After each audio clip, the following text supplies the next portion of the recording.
कहानी इतिहास के सबसे बड़े जौहर की, जब रानी पद्मिनी के साथ हजारों क्षत्ररानियों ने कर लिया था आत्मदाह।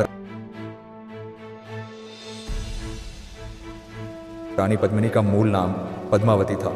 वह सिंहल द्वीप के राजा की पुत्री थी। राजा रत्न सिंह से विवाह के बाद वह चित्तौड़गढ़ की रानी बनी। अलाउद्दीन खिलजी के पास बहुत बड़ी सेना थी। वह जब दिल्ली से चला तो उसे भी इस बात का अंदाजा नहीं था कि चित्तौड़गढ़ में इतना संघर्ष करना होगा। यह है रानी पद्मिनी का सच्चा इतिहास। रानी पद्मिनी अद्भुत सुंदर थी। उनकी सुंदरता के चर्चे हर ओर थे। रानी पद्मिनी की शादी के लिए उनके पिता ने स्वयंवर आयोजित किया था। इसी स्वयंवर में चित्तौड़गढ़ के राजा रत्न सिंह के साथ रानी पद्मिनी की शादी हुई थी। किले को कई महीनों तक घेरे रखा, लेकिन चित्तौड़गढ़ के वीर सैनिकों के कारण वह चित्तौड़गढ़ पर विजय नहीं पा सका।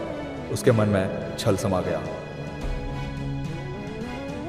अलाउद्दीन खिलजी ने राजा रत्न सिंह को धोखे से बंदी बना लिया। अलाउद्दीन खिलजी ने रानी के सामने शर्त रखी कि अगर रानी पद्मिनी खुद को उसे सौंप दे तो राजा रत्न सिंह को वो छोड़दज देगा। रानी ने खिलजी को कहा कि वह अपनी 700 दासियों के साथ खिलजी के सामने आने से पहले अपने पति से एक बार मिलना चाहती है। खिलजी ने रानी का यह प्रस्ताव स्वीकार कर लिया। रानी ने 700 पालकियों में राजपूत सैनिकों को बिठाया और पालकी उठाने का काम भी उन्होंने वीर सैनिकों से ही करवाया। अलाउद्दीन खिलजी के शिविर के पास पहुंचने पर वे सभी वीर सैनिक यवन सेना पर टूट पड़ दिए। खिलजी को इस हमले की उम्मीद नहीं थी, इसलिए उसके सैनिक विचलित हो गए। रानी ने राजा रत्न सिंह को आज़ाद करवा लिया। इसके बाद रानी पद्मिनी ने जौहर करने का निश्चय किया। रानी के साथ 16,000 वीरांगनाओं ने जौहर करने का निश्चय किया। एक विशाल चिता सजाई गई। रानी पद्मिनी और 16,000 वीरांगनाओं ने अपने परिवार वालों से अंतिम बार मुलाकात की। फिर वे वीरांगनाएं जलती चिता में कूद पड़ती। रानी पद्मिनी और 16,000 वीरांगनाओं के जौहर ने चित्तौड़गढ़ की मिट्टी को हमेशा के लिए पावन बना दिया।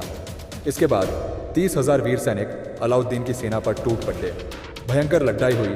अंत में खिलजी चित्तौड़गढ़ के किले में प्रवेश करने में सफल हुआ, लेकिन किले के भीतर उसे कोई नहीं मिला।